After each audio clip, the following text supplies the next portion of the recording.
How goes the family? Welcome back to Patterson Up Properties. Hopefully, you guys having a great and exceptional day. All right, so today I have the pleasure of talking about the wonderful city of Atlanta, Georgia. Now, I made a video about 4 years ago on my other channel known as Larry's Anything Goes. Please subscribe to that channel, Larry's Anything Goes LLC, about gentrification comes to the South. And I talked about cities like Houston, Dallas, Texas, Austin, Texas, New Orleans, Louisiana. And of course, the city that we're talking about today, Atlanta, Georgia. Great city. I'm going there at the end of this month for EYL University's Earn Your Leisure Invest Fest. These are great cities to live in. These are great states to live in. These are places where you have no income state tax or you have very small income state taxes. But do not get comfortable. But the main point of me making that video back in this, I think it was 2019, is I was saying just because you left expensive New York, just because you left expensive California, just because you left expensive Washington, D.C., where you most likely were a generational renter, does not mean that you move to these other cities and become a generational renter and get comfortable. It means you're supposed to step your game up.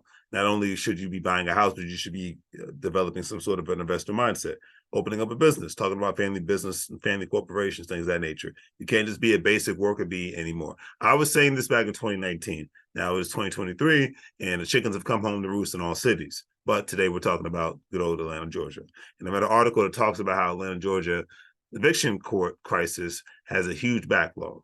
And it makes sense given the fact that, the federal government eviction moratorium that happened during the pandemic, and it was finally lifted in October of last year and whatnot, of 2022. And am I saying anything bad about the federal government eviction moratorium? No, because you had people that didn't have to worry about paying the rents for a while during the pandemic, but then you had people who were homeowners, even including myself, who had the opportunity to I forgot what the actual term was, but basically you were able to sign up for a specific program, which if your bank was participating in it, to not have to worry about paying your mortgage for a long time. I forgot what they call it. I didn't partake in it, so this is why I forget. If anybody remembers, put it in the chat.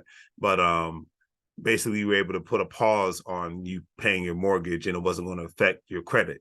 Now the rules different for every specific bank, because every specific bank has their own policy. However, people were able to do that, and that's like the student loans. People didn't have to worry about paying that for a long time, so that was the thing that happened during the pandemic. But most reasonable people, including myself, knew that it wasn't going to last forever, and the chickens were going to come home to roost. And now the chickens have come home to roost with student loans. People got to start paying them again.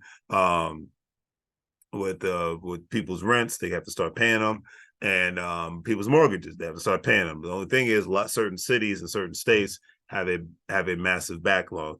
And like I said, a place like New York, especially New York City, it takes years to evict people. So that's why it's really not a landlord friendly city or state all at the same time.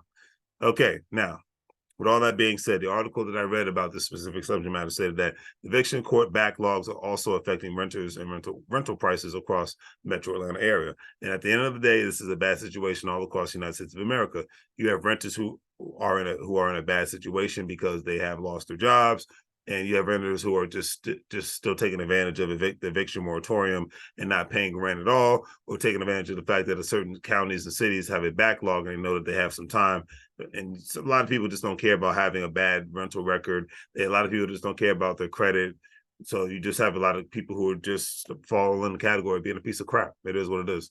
And this is very terrible for landlords like myself, because the various landlords are suffering because from a lack of payments. And these are people that actually care about what their credit score looks like.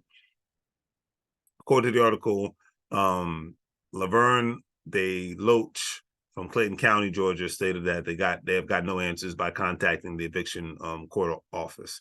She stated, and I quote, "We've made phone calls to every person we could think of, every number we've been given. It just ends up being a dead end."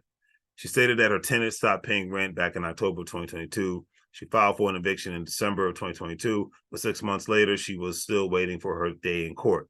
And the court systems have been all over the country. The court systems have been backed up, have a huge backlog due to the pandemic. All right. Clayton County needs to, she said, and I quote, "Clayton County needs to reevaluate their systems or processes, and they need to be restructured. There needs to become some sort of accountability." Clayton County Chief Magistrate Court Judge Keisha Wright Hill says the backlog exists due to mostly COVID, but said the county has hired more judges and added more eviction calendars to eliminate this caseload. Another landlord stated that they are in the red when it comes to their rental property, and they had to borrow money in order for them to pay their mortgage. That is crazy, family. Okay, that means you're just putting yourself in more debt, and you're not seeing any profit, and you don't know what's going to happen anytime soon.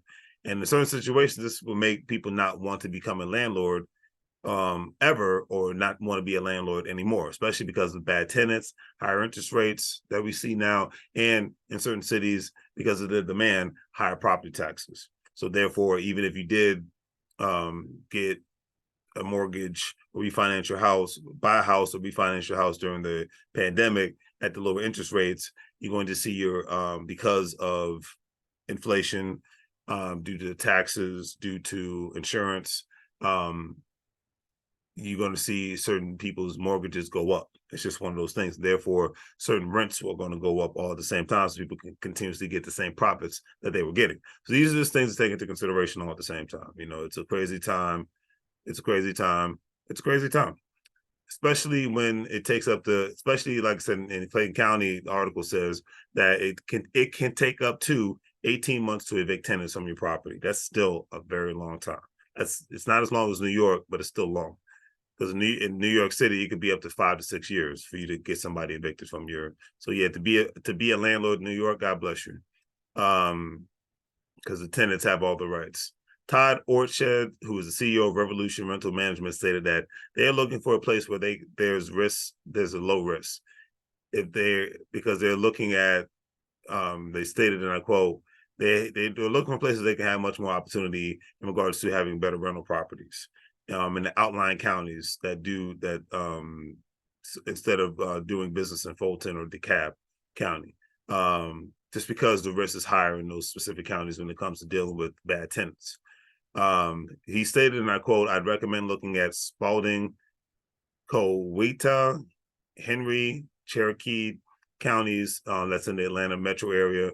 There are opportunities still out there if you're going to invest in new properties. The ripple effect has already begun." He said that most metro Atlanta landlords are either raising rents or security deposits to compensate for additional risk. And this is what's contributing to the higher eviction amount of the higher eviction amount that continuously keeps climbing in metro Atlanta. Because I get it, if you're a landlord and you've been through this nonsense, you're going to raise the rent up to keep a certain element of people from an economic standpoint out of your property. You want tenants who actually care about their credit score. You want tenants that are actually going to try to keep your place in order. And you want tenants that are going to freaking pay the rent. So if you're providing a decent place for somebody to live in, you're supposed to pay the rent. It is what it is, you know. And now if you have a slum lord, that's a slum landlord, that's a whole different story, you know what I mean? But that's how business works. I give you something, I get something in return, both parties leave happy, all right? Anyways,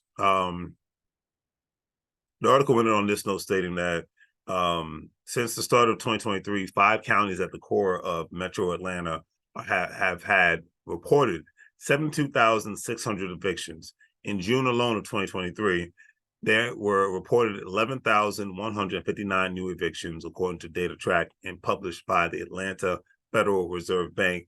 And bear in mind, like we was talking about earlier, these are the ones that are counted on record, but they still have a big backlog caseload.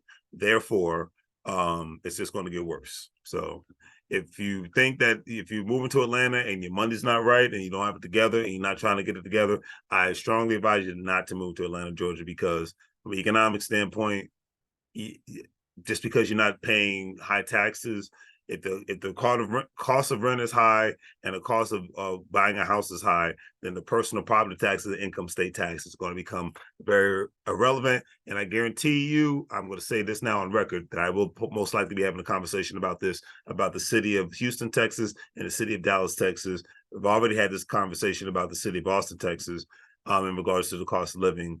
And it's just going to continuously grow. So when the demand is high, everything else is high.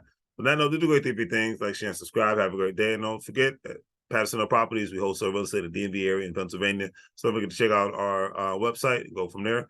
As always say, make money move so you're going to live, bro, like a fool. Take care.